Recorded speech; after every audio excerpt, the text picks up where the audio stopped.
Hello student, आज 22 जुलाई को हम फिर से मौजूद हैं हमारे इकोनॉमिक्स के फर्स्ट चैप्टर डेवलपमेंट के लास्ट सेगमेंट के साथ में। तो आज का हमारा टॉपिक है सस्टेनेबिलिटी ऑफ डेवलपमेंट। विकास होना चाहिए, तो किस प्रकार का विकास होना चाहिए ये भी बहुत मायने रखता है। संपोषित विकास, कौन सा विकास? संपोषित विकास। विकास होना चाहिए पर उस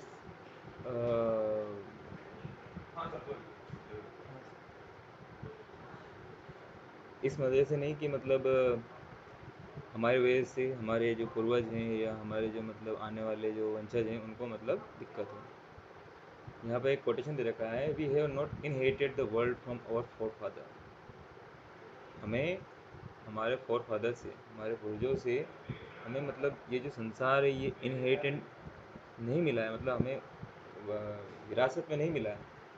we have borrowed it from our children. ये संसार हमने हमारे बच्चों से, यानी कि जो हमारे आने वाली पीढ़ी है उनसे उधार लिया है, यानी उन्हें हमें वापस करना है।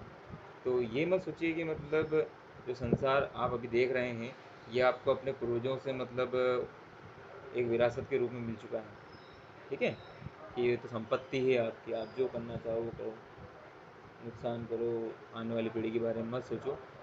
बल्कि ये सोचना है कि ये हमने हमारे जो आने वाली पीढ़ी है उससे मतलब बोरो किया है, उधार लिया है, उसे वापस लौटाना है। ये एक सस्टेनेबिलिटी जो डेवलपमेंट है उसका मेन कोटेशन है, ये आपको याद रखना है एग्ज़ाम में भी लिखने के लिए। ये एक इम्पोर्टेंट टर्म है। Okay, suppose for the present that a particular country is quite developed. मान लेते हैं वर्तमान में एक पर्टिकुलर कंट्री, जैसे कि एग्जांपल के लिए यूएस है, वो अच्छी डेवलप्ड विकसित है। We would certainly like this level of development to go up further or at least be maintained for future generation। तो हम शायद ये इस डेवलपमेंट के लेवल को पसंद करेंगे और आगे बढ़ने की कोशिश करेंगे और उसे मेंटेन रखने की कोशिश करेंगे फ्यूचर जनरेशन के लिए। दिस इज़ ऑब्वियसली डिज़ायरेबल, और ये वास्तव में डिज़ायरेबल भी है, ये भाई वांछनीय है, हम चाहते हैं ऐसा। हालांकि since the second half of the 20th century, a number of scientists have been warning that the present type and the level of the development are not sustainable। 20th century के हाफ, जो हमारा जो 20वीं शताब्दी है उसकी 1950 के मतलब sorry हाँ 1950 के बाद से बहुत सारे साइंटिस्ट ने हमें वार्निंग दी है प्रेजेंट टाइप के हिसाब से कि ये जो लेवल है या डेवलपमेंट का जो लेवल है वो सस्टेनेबल नहीं है। तो first of all we have to understand what is sustainable. तो हमने समझा कि सस्टेनेबल ये कि हम हमारे समाज का, संसार का उस रूप में उपयोग न करें कि हमें विरासत के रूप में मिले, बल्कि इस रूप में विकास करें, मतलब उपयोग करें कि ये हमने हमारे बच्चों से उधार लिया है। Let us understand why this so through the following example. चलो एक एग्जांपल के थ्रू हम इसको फाइंड आउट करने की कोशिश करते हैं।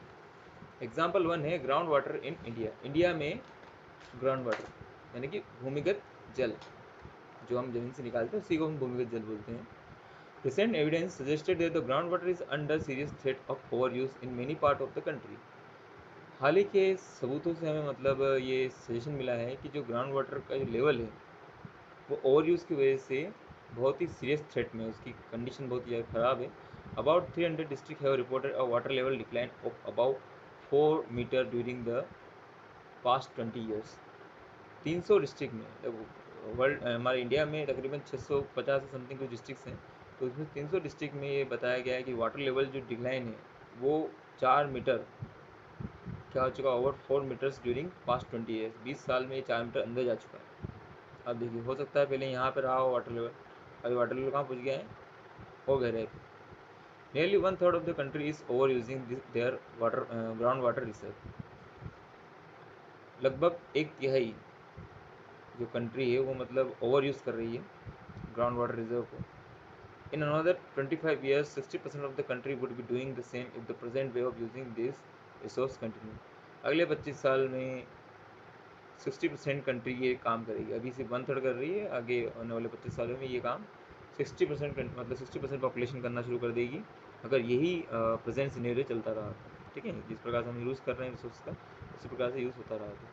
Ground water overuse is particularly found in the agriculturally prosperous region of the Punjab and western UP. ये जो ग्राउंड वाटर का ओवर यूज़ है ये पर्टिकुलरली कहाँ पाया गया है, जो खेती के जो खेती से समृद्ध रीजन है, जैसे पंजाब है, वेस्टर्न यूपी है, ठीक है। Hard rock plateau areas of central and southern India, जो हार्ड रॉक प्लेट्यू है मतलब पठारी इलाके जो हैं, चट्टानी पठारी इलाके सेंट्रल और साउथ इंडिया के, वहाँ पर मतलब ग्राउंड वाटर लेवल बहुत ही क्रिटिकल कंडीशन में है। सब कोस्टल एरिया, कुछ कोस्टल एरिया में, and rapidly growing urban settlement, और जहाँ पर तेज़ी से अर्बन सेटलमेंट हो रहा है, या मतलब कि शहरी सेटलमेंट हो रहा है, लोग बस रहे हैं वहाँ पर। Why ground water is overuse. Ground water का ओवर यूज क्यों होता है? When we do not have other resources, only then we use ground water और वी ओवर यूज इट, ठीक है। Can there be development without overuse? क्या overuse के बिना भी डेवलपमेंट हो सकता है? या वाई नॉट, ठीक है। If we know how to reuse और अदर रिसोर्सेज, जब अगर हमें मालूम हो कि हमें किस प्रकार से यूज़ करना है या सिस्टमल डेवलपमेंट करना है, तो हम उसका उपयोग नहीं कर सकते, ओवर यूज़ नहीं करेंगे। Ground water is an example of renewable resource, ये रिन्यूएबल रिसोर्स का एक एग्जाम्पल है। This resources are replenishable by nature as in the case of crop and plants, ठीक है।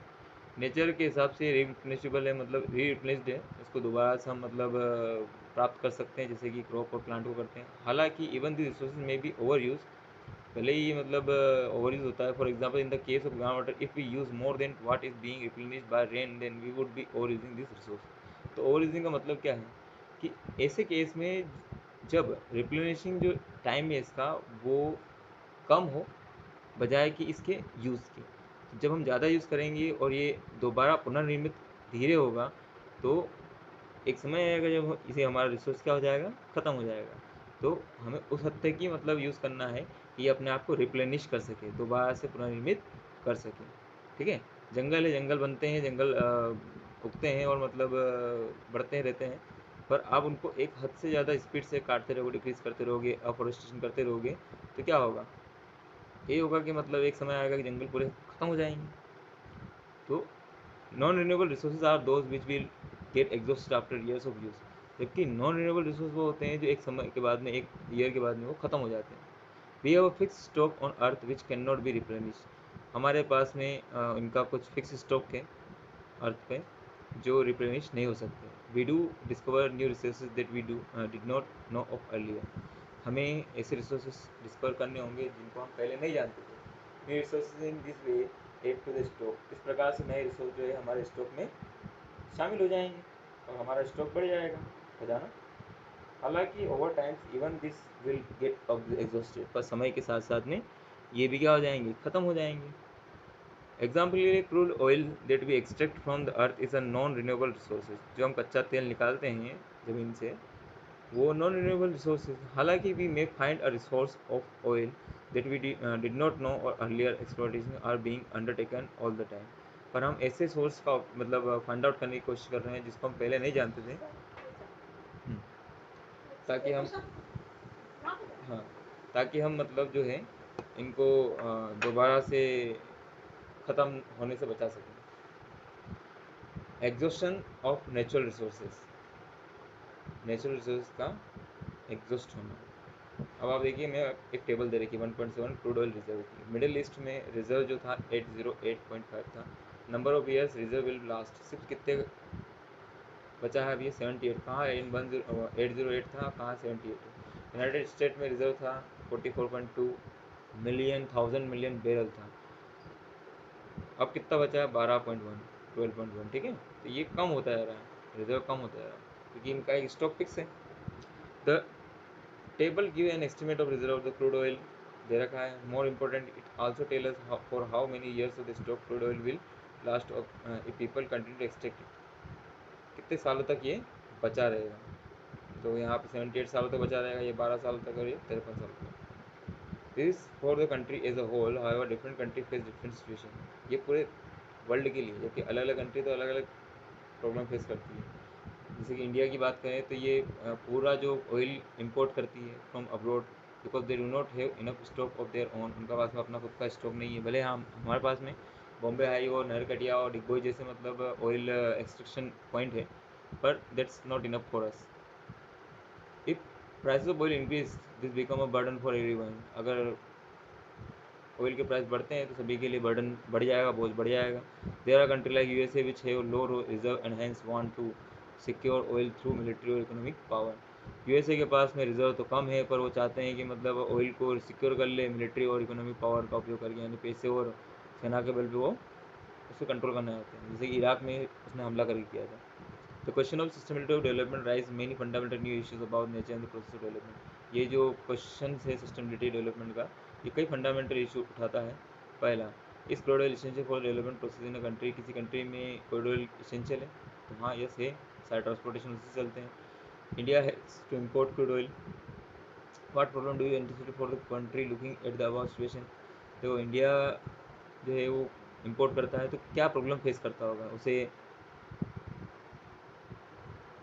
उसी में उसी करेंसी में देना होता होगा अमाउंट, जो करेंसी उसके पास नहीं है ना, विदेशी मुद्रा है जिसे हम बोलते हैं, foreign country. Consequences of environment degradation do not respect nation और स्टेट बाउंड्रीज। जो इन्वायरमेंट का डिग्रेडेशन जब होता है, उन्मूलन, पर्यावरण का जब उन्मूलन होता है लगातार, तो ये नहीं देखता है कि एक देश में हो रहा है दूसरे देश में नहीं करूँगा, या एक स्टेट में हो रहा है दूसरे स्टेट में इसका प्रॉब्लम नहीं क्रिएट होगा। The issue is no longer region और नेशनल स्पेसिफिक। अब ये कोई एक क्षेत्र की या कोई देश की स्पेसिफिक बात नहीं रह गई, नेशनल इशू नहीं रह गई है, ये अब इंटरनेशनल बात हो गई। और failure future is link together. हम सभी का फ्यूचर जो है आपस में जुड़ा हुआ है। Sustainability of development is comparatively a new area of knowledge in which scientists, economists, philosophers and other social scientists are working together। ये एक ऐसा एरिया है जहाँ पे सभी लोग जो है मिलकर काम कर रहे हैं, चाहे वो वैज्ञानिक हो, अर्थशास्त्री हो, फिलोसोफर दार्शनिक हो या सोशल साइंटिस्ट हो। जनरल भाषा में कहें तो द क्वेश्चन ऑफ डेवलपमेंट और प्रोग्रेस इज पेरेनियल। डेवलपमेंट और प्रोग्रेस का जो क्वेश्चन है वो पेरेनियल है, पूरे विश्व का है। At all time as member of society and individual we need to ask where we want to go. हमें इंडिविजुअल के रूप में, समाज के रूप में क्वेश्चन करना होगा कि हम कहाँ जा रहे हैं, what we wish to become, हम क्या बनना चाहते हैं, व्हाट आवर गोल्स आर, हमारे गोल क्या हैं। So the debate on the development continue, ताकि इसका जो डिबेट है वो कंटिन्यू हो सके।